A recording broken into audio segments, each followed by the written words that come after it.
अपने गांव का बायोडाटा देखना, ज्यादा लड़कियां कुंवारी हैं आगे बच्चे।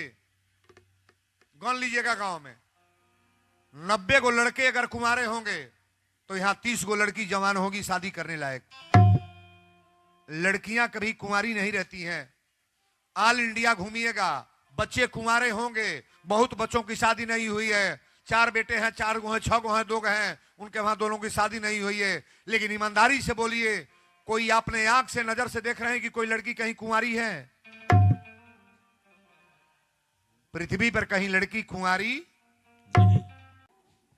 एक जगह गैली कथा कहे, हमारे मोबाइल पर बात देखले हो कब है जिला बा एगो बक्सर में गैली कथा कहे जन बाबू साहब और पति रहल ताकब हमरा और कहले गुरुजी 9 दिन कथा तो कहली, लेकिन आखिरी दिन हमारे घरे काढ़ी दे। मनी बाबू साहब के घरे हम जानी ना, हमारे बर्तन पात्र लेके अलग भंडारा बनेला, हम जानी ना। कल नहीं तन घर काट दे। ए दादा बाबू साहब के कहले पर अपन बोलोरो खड़ी हो गई, फार्चूनर में बैठा के लेके गई, लेके गईले तो 10 एकड़ के उनका दरवाजा रह, 500 कुर्सी काठे के, 500 सोफा, 500 पलासी के यही तर बिछावल है। सिपाही हारन देहलस गाड़ी के ड्राइवर, 4 गो गेटवा पर सिपाही रहला, फाटक खुलल। अब बाबू साहब हमके उतार के चल गए और उतना बड़ा कुर्सी के बीच में हम अकेले बानी। सिपाहियों चल गए कुल बहारा। कहला दादा हम कहली बाबू साहब बोलो कहाँ बैठी? मारे अगर आयल गली हम कुर्सी जो है लगली तो कहली जब इतना इज्जत से बोलो तो कोनो बड़ा जगह पर बैठी।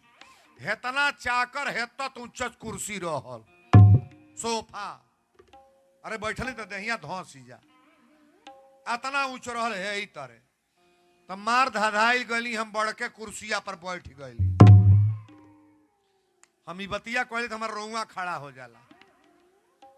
बड़का कुर्सी पर बैठल है दादा, वो जो लगवे सिकड़ी में बांधल है एतत का पीला,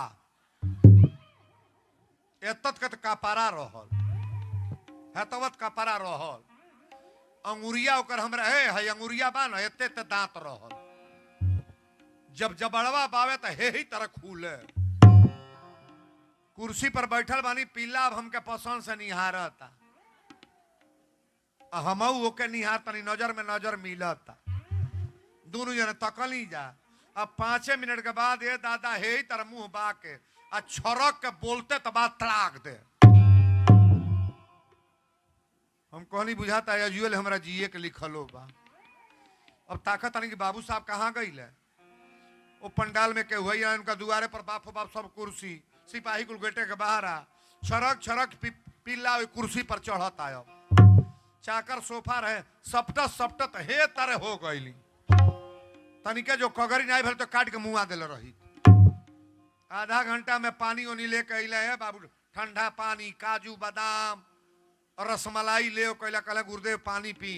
हम पानी तो पिया भैल, हम पानी पी हई तरह कांपत रही। कहला महाराज हम बतौली नहीं है, गलती कर दिली, बता दिल चाहत रहा। भाई महाराज काट के मुआ दे पीला रुआ बतौले फिर बानी। कहले बाबा जान तानी काहे बोलत रहल? ई रौरा के देख के ना उ सोफावा पीलवे के हो मनी बनावला तो इज्जती।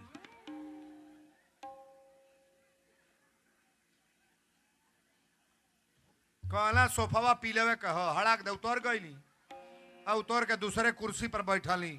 हमने महाराज यही खतरे बोलोले रही। हाँ बताइए पर का कैले होई? हाँ हमरो के नाच दिहली। कल हे पर हम नहीं अब बैठम लाई, गाड़ी ले आई, गाड़ी पर बैठली है दादा, उनके 2 गो काजू भर खैली। हमरा आज ले बात मन पड़ेला। तब ले एगो नाती उनका रहे, 15 बरस का नतिया रहल, दुकान आव धइल है, मनुआ के सोनुआ दुका कहल है। कहले वीरेंद्र बाबा यहाँ के हई गोड़वा लागिले, टीविया पर प्रोग्राम आई नहीं के चलता गोड़ लागिले। तब मनुआ कहता तू बोलो बड़ा, तू गोड़ लागा वीरेंद्र बाबा के। नगदे बड़े आदमी बड़ा ही तो हो। बाबू साहब से कहनी बाबू साहब सही बोलो, ई नाती और कबो गोड़ लगले बा? कहले वीरेंद्र बाबा आज ले हमार गोड़ कबो ना लगले बा। तो जेकर नाती अपने बाबा के गोड़ ना लागी, अपने बापे के गोड़ ना लागी, अपनी माई के इया के गोड़ ना लागी, हमार गोड़ लागी? हाँ आई गलती तोहनी लोग का बा, हौसल लोग जौन आई जितना बूढ़ी बैठल बड़ी ना, पहले सिखाओ तो बाबू रे तोर मामा हमें गोड़ लाग ले, तोर मौसा हमें गोड़ लाग, आई तोर चाचा हमें गोड़ लाग ले, तोर बबुआ हमें गोड़ लाग। पहले बुढ़िया ही सिखाओ तो अब नौका मॉडल में का सिखाया जाता, बाबू रे बाय बाय कर, बाबू रे टाटा कर दे, टाटा कर, है तोर पढ़ाई। टाटा बाय बाय करे वाला लड़का कबो गोड़ लागी, हे कहीं सिखाओते बड़ी देखो हेतर हेतर करता, आगे में बैठौले बड़ी लेके करावा गोड़ नहीं लागी, एक आशा छोड़ दियो, जो ले जियबू तबले गोड़ नहीं लागी। हाँ हे तर करी है तारे करिया लोगों। बच्चों को बढ़िया शिक्षा देना चाहिए। छोटे बच्चों को जब सिखाओगे ना तो बाद में चल करके पैर छुएगा, और जो लड़का माता पिता का पैर छुएगा ना वो लड़का कभी दुखी नहीं होगा। नौकरी के लिए कोई भी कंपटीशन बीट करेगा, कैसा भी क्लास हो टॉप करेगा, और जो लड़का माता पिता का आदर नहीं करेगा, स्टैंप ले मैं यही लिख रहा हूं, वो लड़का नाकामी किसी प्रकार का नहीं होगा। महाराजू जितने नौजवान कमेटी के लोग इसमें हैं, आप सभी लोगों से कहेंगे सवेरे उठ करके अपने माता पिता का पैर छूने का प्रयास जरूर करो। आप सबसे बड़ा पूजा है। राम जी किसी मंदिर में नहीं गए हैं, किसी देवी देवता का स्थान पर नहीं गए हैं, लेकिन अपने माता पिता को भगवान मान करके भगवान ने प्रणाम किया। माता पिता का आदर करने वाला व्यक्ति कभी नाम का मोहताज नहीं होगा। एगो लड़का गोड़ लागे लागे गांव में ना, नया गांव पर पूरा गांव जान जाए कि फलाने का लड़का बड़ा चरित्रवान बा, ये अपना माई बाप के एगो पतो हिलायदार हो जा, एगो पतो सासू के बिना पीठ मलले न मानो, बिना नहवले न माने, बिना कपड़ा बदलले न माने, पहले सासू के खियावे, ससुर के खियावे, मर्दे के खियावे, वो पतोही के गांव में ना बच जाएगी ना, ना बच जाई। हे खोल का पतोही बाड़ी है गाँव पर, बाड़ी है को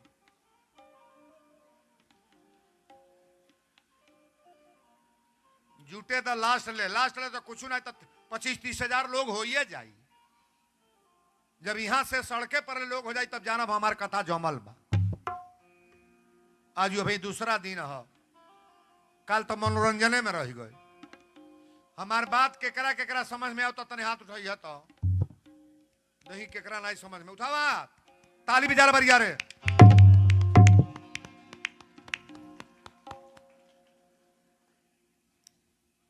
ए बाबू कामदेव जरी के मर गई, आ कामदेव मर गए तो इनका औरत के नाम है रति। रामायण से बोल रहे हैं हम।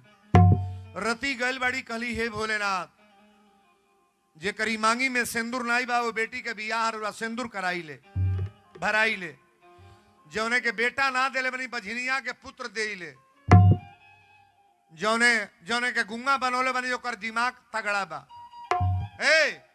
जौने के कुछ नहीं बा ओके सब कुछ दे ले, हमरा मांगी में सिंदूर दे के हमके विधवा बना देली। शंकर जी कहली कि हम तो के मरले नहीं बनी तोरे पति के, देख मारे वाला ऊ है। अच्छा बताइए शंकर जी मरला है ओके कि ऊ मरला सा? कामदेव मारा है, प्रमाण लीजिएगा।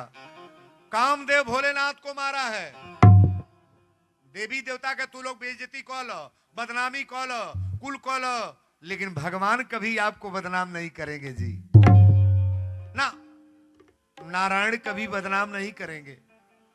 ये हम लोग की आदत है कि परमात्मा को बुरा, कबो के शंकर जी का बुरा बनाई, कबो हनुमान जी का बनाई, कबो दुर्गा मैया का बनाई, जेकर कार नाई भइल कोई हम त नवरातन नाई भूखब हमार बेटा मर गए, हम त मंगर नाई भूखब हमार मर्द मर गए, हम त पूजा नाई करब देवकुर खनवा देव हमार जवान भाई मर गए। सजी देले बना भगवान तो मरी ना। हाँ देवे वाला के हो? परमात्मा, और लेने वाले भगवान लेते हैं। रति से शंकर जी कहले बोल तोरा पति के जिंदा कर दी, कहली की जिंदा मत करी। शंकर जी कहले तब तो के का चाहिए? रति कली भोलेनाथ एगो वरदान दे दी। शंकर जी कहले वरदान उ देता तनी कि रिकॉर्ड बा। जब जदुवंश लीन अवतारा, एक कथा त्रेता की हो रही है। और द्वापर का वरदान भोलेनाथ ने दिया है। जब जदुवंश ली ने अवतारा, कन्हैया जी के जब जन्म हुई, कब कन्हैया जी के जन्म कब भइल बा? त्रेता में कि द्वापर में? द्वापर में। कन्हैया के पुत्र के नाम होई परदुम्न। ये भगवान भोलेनाथ कह रहे हैं कन्हैया के पुत्र का नाम परदुम्न होगा और तोर बियाह द्वापर में परदुम्न से हुई। ए शंकर भगवान कहले, तुलसी बाबा रामायण की चौपाई लिख ले, अरे कृष्ण तनय होई हानि पति तोरा, कृष्ण तनय होई हानि पति तोरा, कृष्ण तनय होई हानि पति तोरा, कृष्ण तनय होई हानि पति तोरा, कृष्ण तनय होई हानि पति तोरा, वचन न होई अन्यथा मोरा, वचन न होई अन्यथा मोरा, वचन न होई अन्यथा मोरा, वचन न होई। देवादिदेव महादेव जी कहली कि कृष्ण तनय होई हन पति तोरा, कृष्ण के पुत्र के नाम परदुम्न होई, अब परदुम्न से बियाह तोर द्वापर में होई। के कहले? रति के। मैं रामचरितमानस से बोल रहा हूं। रति कहली, अच्छा तो हमार तो बियाह होई उनसे, लेकिन हमारा पति के कौन दशा होई? शंकर जी कहले, आज के बाद तुम्हारे पति का शरीर नहीं होगा। त्रेता की बाद कामदेव की शरीर नहीं है। ये कथा मैं बोल रहा हूं। अच्छा बताइए, कामदेव की शरीर है और कामदेव सबके अंदर है कि नहीं? नहीं है। सबके अंदर कामना है, लेकिन कामदेव की शरीर नहीं। शंकर जी ने कहा, आज के बाद तुम्हारे पति का शरीर नहीं होगा, लेकिन तुम्हारे पति का नाम कभी मिटने वाला नहीं है। तुम्हारे पति का नाम नहीं मिटेगा ना। वरदान तो दे दिले। अब रउरा बताई, हमरा शंकर जी के बियाहे के अगुआ के है? अगुआ बतावे के पड़ी ना। नारद जी के मान के बियाह करा दी है। ई रउरे यहाँ के दुगोला गवैया लोग आवेला कि नारद जी बियाह करौले। रामायण जब पढ़ी लोग तब न तरीका मालूम रही। आप मानस को पढ़िएगा। शंकर जी के बियाहे के मेन अगुआ हमारे राम जी हैं। मानस की चौपाई पढ़ना। यही टाइम पर हमरा पहुंचल बड़े राम जी भोलेनाथ के पास। राम जी के इष्टदेव शंकर भगवान हैं और शंकर जी के इष्टदेव राम जी। राम जी हाथ जोड़ के दंडवत प्रणाम कैले। भोलेनाथ पूछनी कि आप कहां से? कहले, हम बड़ा अर्जेंटी लेके एगो तलाश आइल बनी। कहले का? कहले, हमार बात मानव गिना। शंकर जी कहली, मानव राउर बात ना मानव तो केकर मानव? कहले, यह हमार बात बा कि पार्वती जंगल में तपस्या करतरी, बियाह करे के तैयारी हो बना ली। शंकर जी पहले 2 मिनट हंसली, ओकरे बाद कहली, बताई रौरिये खातिर तो मेहरारू से छूटा छूटी हो गई। शंकर जी से सती से छूटा छूटी के करे खातिर? राम जी खातिर। कथा सुनावे के कर ले गए? राम जी के। परीक्षा लेवे के कर गईली? राम जी के। झूठ एली तो केकरे खातिर बोलली? राम जी खातिर। शंकर जी बोल दहले कि यह तनु भेंट सती अब नाही, अशिव संकल्प कीन मन। बोलिएगा अंदर। सीताराम। शांति से काम करो। ताकब हमारी ओर। शंकर भगवान कहले, जब रौरा अगुआ बन के आयल बानी, इतना बाजारी भइले पर वही मेहरारू के फेर में पड़ल बानी। जवन सती कुलकुल बाजार क के मर गईली, बेटा बेटी कुछ ना पैदा भइले, हम त्याग क देली कि यह तनु भेंट सती अब नाही, अशिव संकल्प कीन मनमाही, आज वही औरत से फिर बियाह करावे जाता नहीं। राम जी कहले रुआ शादी करे के राजी हो जाई। शंकर भगवान तैयार हो गईली। अब ये जो सप्तऋषि लोग जाता कहा, जहां माता पार्वती जंगल में तपस्या कर तड़ी। सप्तऋषि लोग गईले, कहले माता ए देवी अबो से बात मान ली। शंकर जी के माई न बाप न घर न दुआर न खेत बाड़ी कहाँ रह। पार्वती मैया कहली बियाह कटवा बन के आयल बड़ा, जब सुन लो जन्म कोटि लगी रगर हमारी। मानस की चौपाई, बिना चौपाई की कथा नहीं है। रामायण को पढ़ने वाले लोग गौर करेंगे। दत्त कथवा कथा नहीं कहना है मुझे, मैं मानस का सूत्र बोल रहा हूं। पार्वती मैया कहली कि कान खोल के सुना लोगे, जन्म कोटि लगी रगर हमारी, अब बरऊ शंभु न रहऊ कुंवारी। तजऊ नारद करु उपदेशु, आप कहूं सतबार महेशु। अगर शंकर जी आके कहीं बिहावा ना करब तब इनका पीछा छोड़ब ना। देवता लोग आके बौरहू से कहले बाबा बियाह तो कटे वाला ना बा। शंकर जी कहले वो कार करे लोगे, नारद जी के ले लो। नारद जी पार्वती के रेखा देखले बड़े। अब ये जो नारद जी को जुड़ा रहे हैं, नारद जी के ले लो। सब वैदिक ब्राह्मण साथ में जा। अब माता मैना और राजा हिमांचल से राय ले कि अपनी बेटी के बियाह हमसे करे के तैयार बाड़े। नारद जी गइल बड़े। माता मैना कहली कि बाबा रौरा दुआरे पर आयल बनी आज, ए आसन नहीं बैठी। नारद जी कहले आसन लेवे आयल बनी, तोहरा बेटी के बियाह तय हो गए। मैना कहली कौने जगह? अत कैलाश पर्वत पर मकान बा।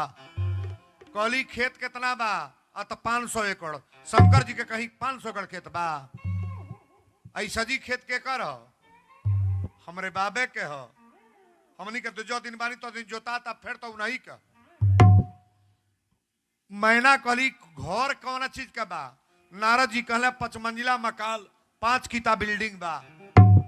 और शंकर जी स्मशान घाट पर रही ले। मैना कहली बाबा तीसरा बात बताई, दूल्हा के उम्र कितना बा? नारद जी कहले 16 वर्ष का बार है।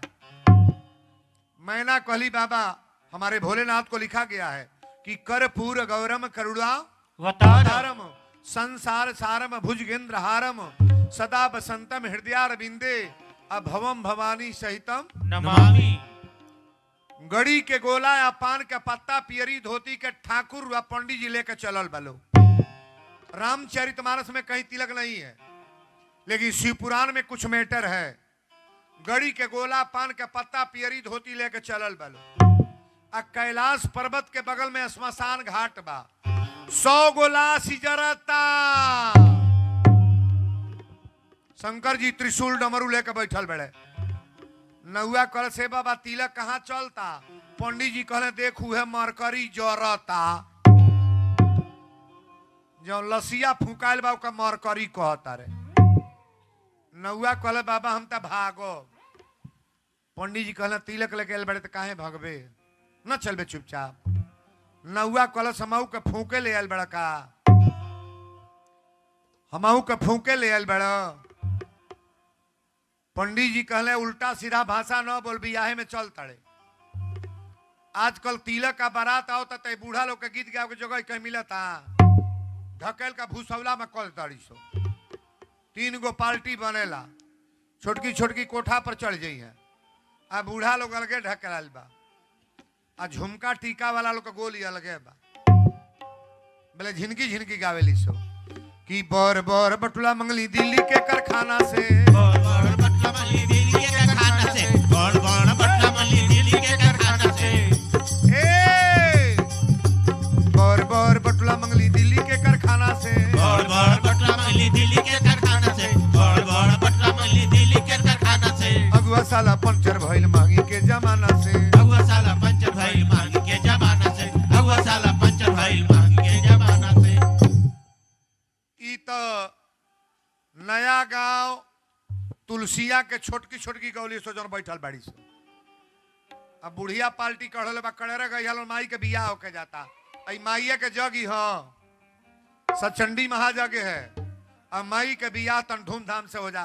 कड़ेरे गाँव लोग कि आजू मोरी शिव जी के तिलक आयो।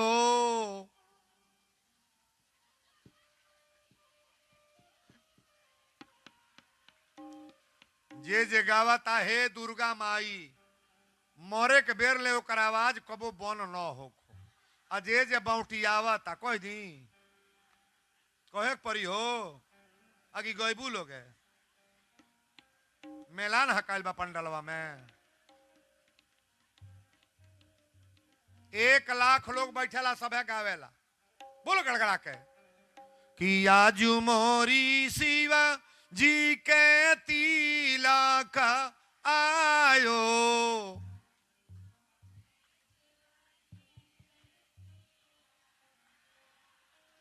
गावत तबाड़ू बुझाता अस्पताल में सब मरीज निकल आता है वही में रोआ तड़ू लोगन अब हेतने पर गवाता हट तरी गावला बजाओ माई के बिया कैसे हुई है तरह हुई बोलो खड़े रहे कि आजू मोरी शिवा जी के तिलक आयो।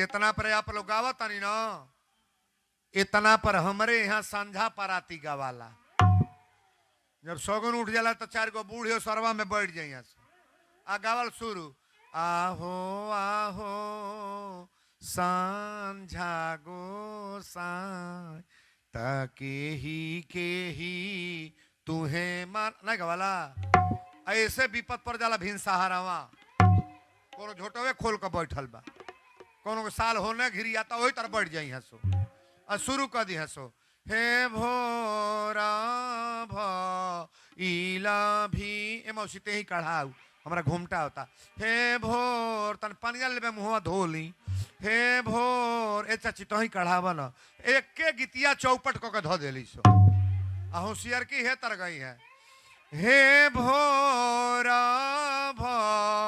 इला भीनो सहाराची रैया का बोले ले हे जाई जा गई हा देविया मैया शोभा घरे मंगल हे जा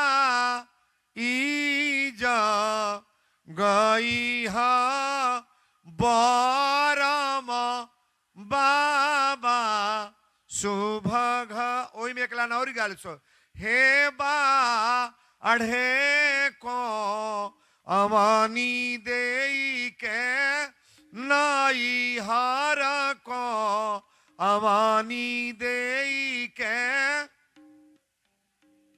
नहीं बुझाइल हो नहीं बुझाता अभी यह गीत हो कि ना हो बोलो कड़े रे कि आजू मोरी शिवा जी के तिलक आयो।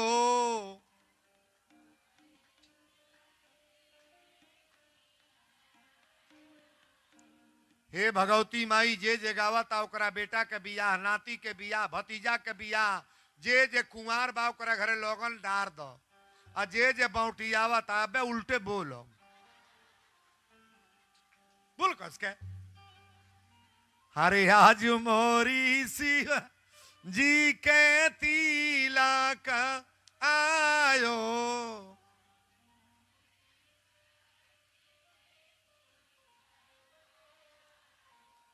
अंगना में बाजेला बधाई रे माई कुछ बरनी न जाई अंगा।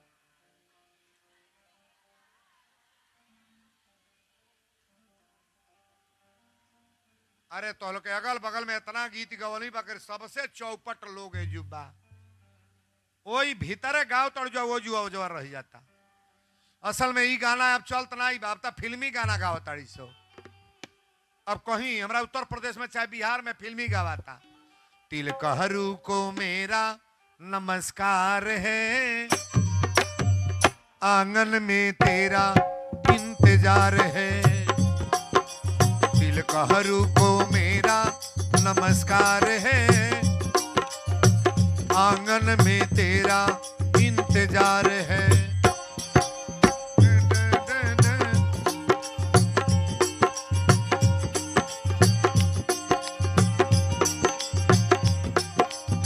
हाँ, ताली।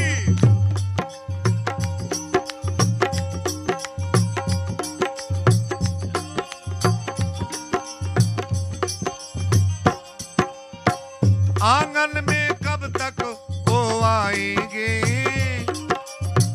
देरी होगा तिलक कब चढ़ाएंगे,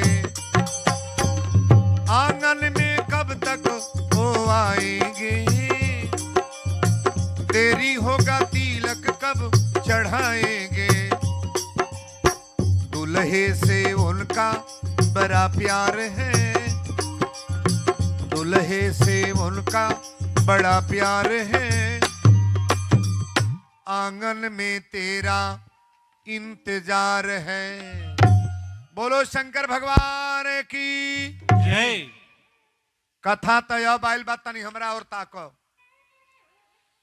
ई रौरा मनोरंजन खातिर 2 लाइन हम बोलली हैं।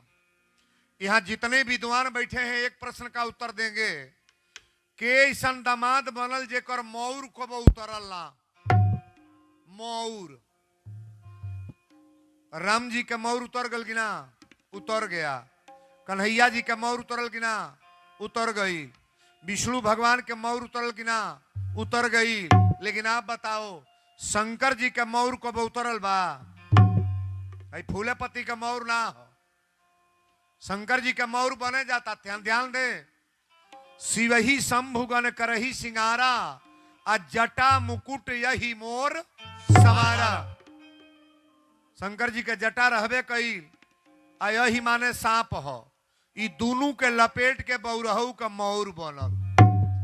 आ मौर बना के शंकर जी दुल्हा बनले तो तुलसी बाबा लिखल है कि कर त्रिशूल यरु डमरू बिराजा, कर त्रिशूल यरु डमरू बिराजा, कर त्रिशूल यरु डमरू बिराजा, कर त्रिशूल यरु डमरू बिराजा, कर त्रिशूल यरु डमरू बिराजा, चलही बसह चढ़ी बाजहि बाजा, चलहि बसह चढ़ी बाजहि बाजा, चलहि बसह चढ़ी बाजहि बाजा, चलहि बसह चढ़ी।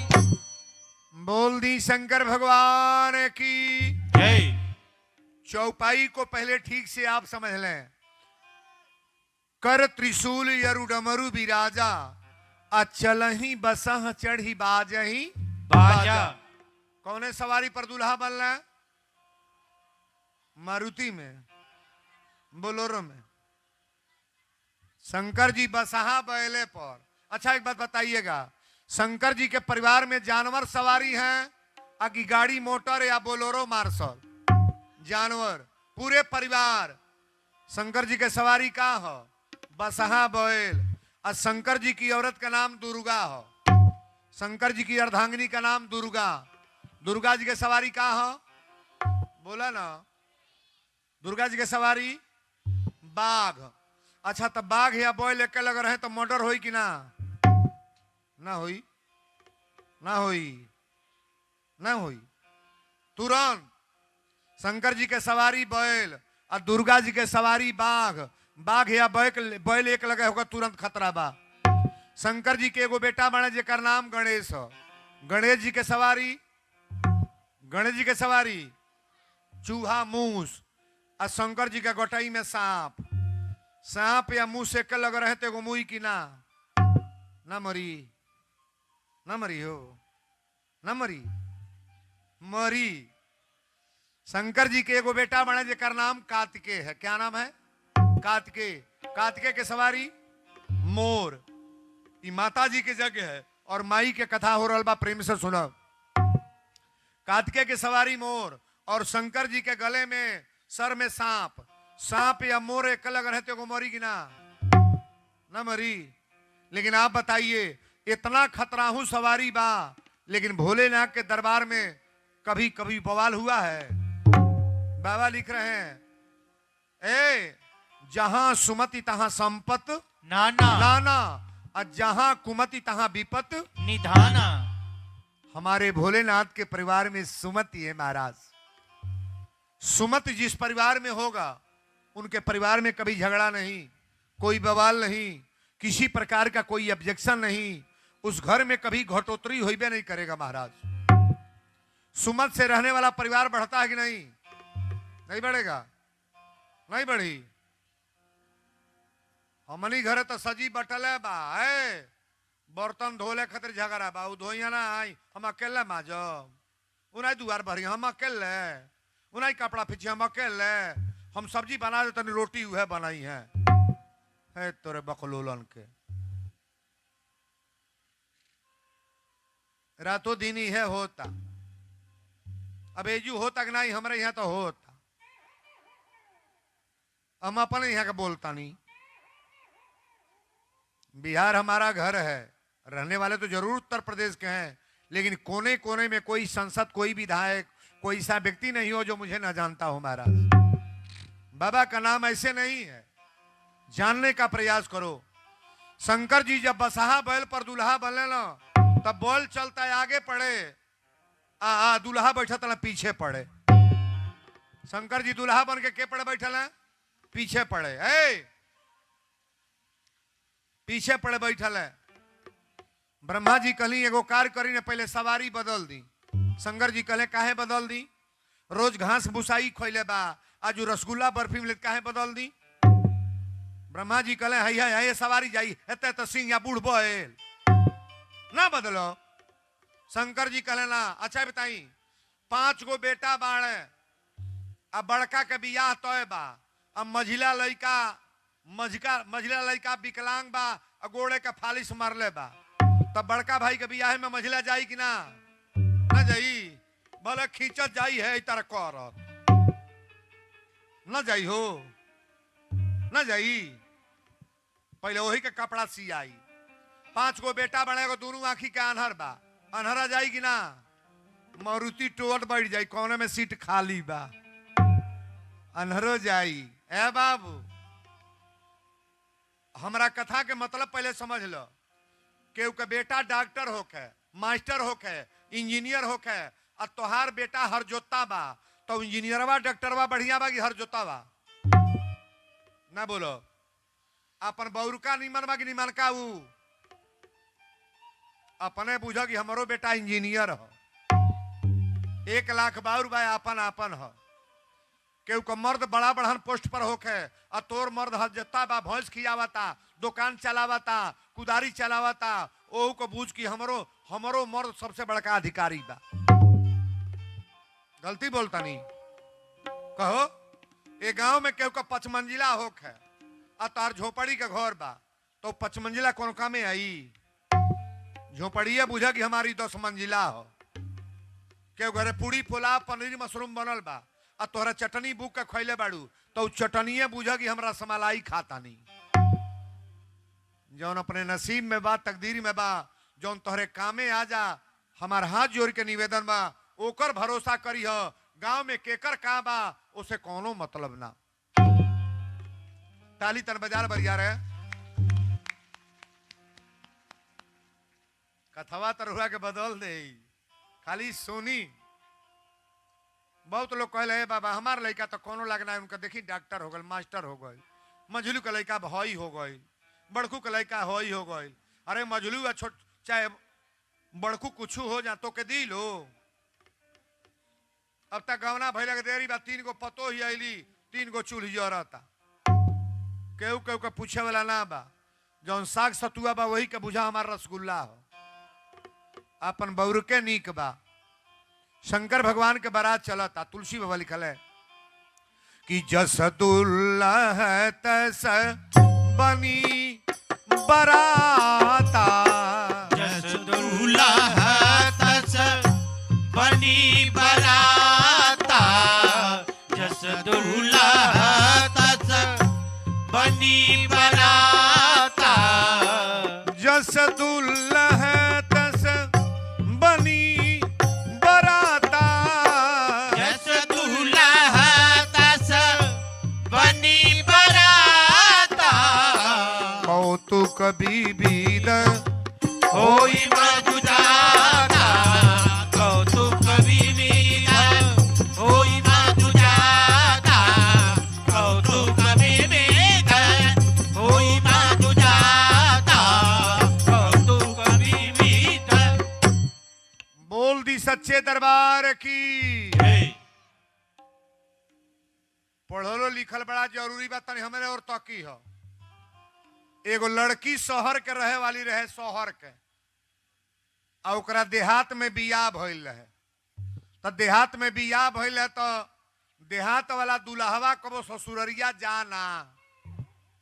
ओकर सखी लोग कहलिए सखी थोड़ा अपने हस्बैंड को बुलाती हम लोग देखते कैसे हैं कितना बढ़िया है। तो बड़ा चिरौरी के बाद ही फोन लगौलस कहलस हेलो तो ये कहले हेलो आ तो कहाँ बानी है तो घर ही भैंस खोल ले बानी शहर में से बोलत या नैहर से।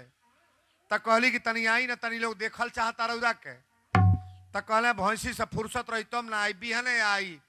तब मंगनी के पाइंट आ मंगनी के बुसट कबो गोल तो रहल ना ससुरारी गईल है।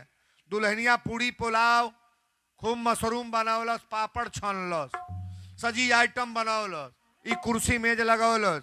अब बैठल है खाए ताकब हमरा और सखी लोग टकटकी लागल बा देखल जाके का करता। एकर दुल्हा होशियार बा कि बकलोल बा।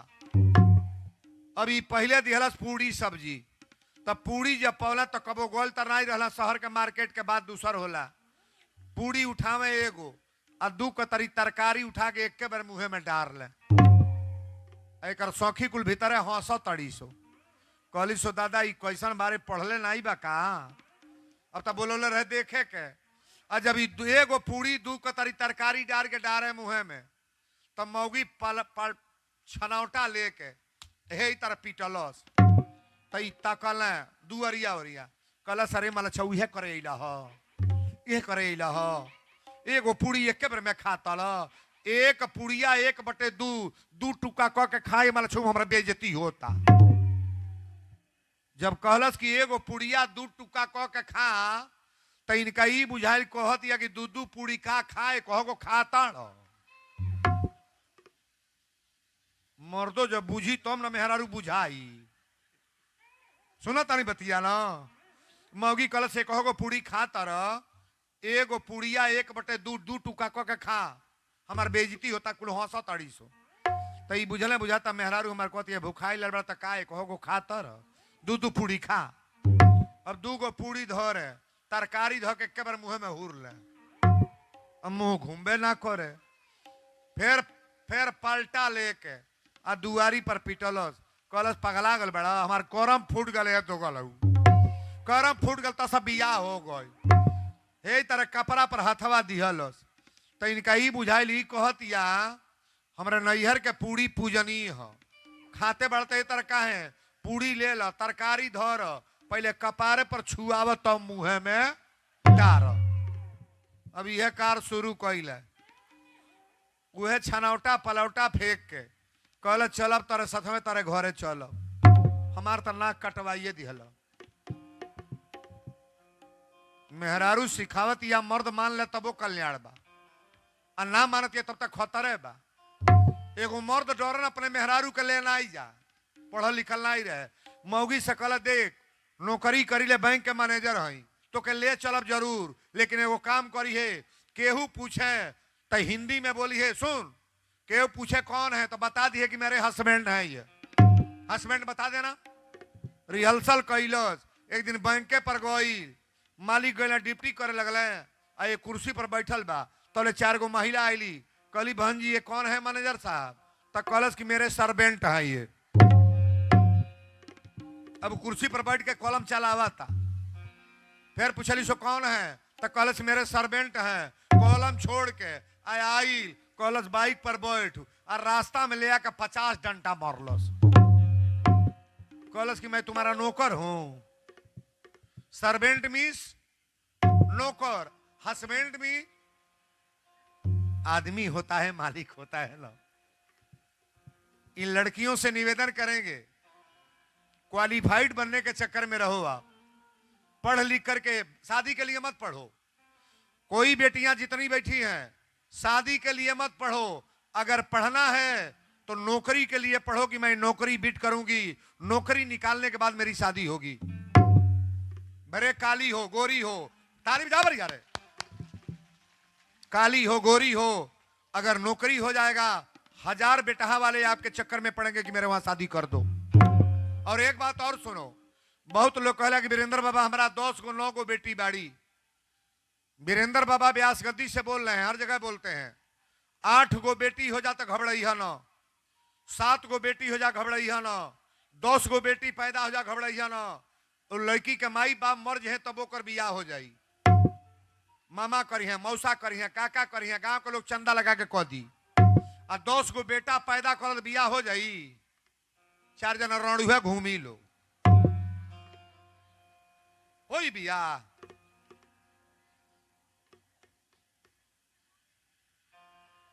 अपने गांव का बायोडाटा देखना, ज्यादा लड़कियां कुंवारी हैं आगे बच्चे।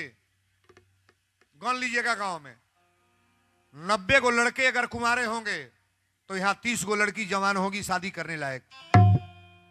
लड़कियां कभी कुंवारी नहीं रहती हैं।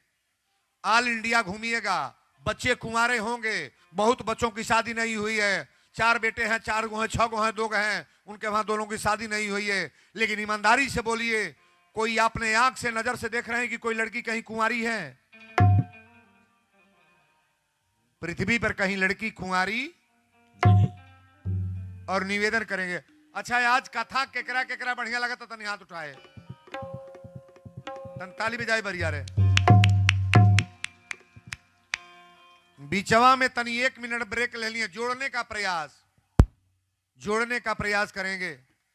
कथा वीरेंद्र बाबा बोलते हैं, कर दक्षिणा होला कि ना? दक्षिणा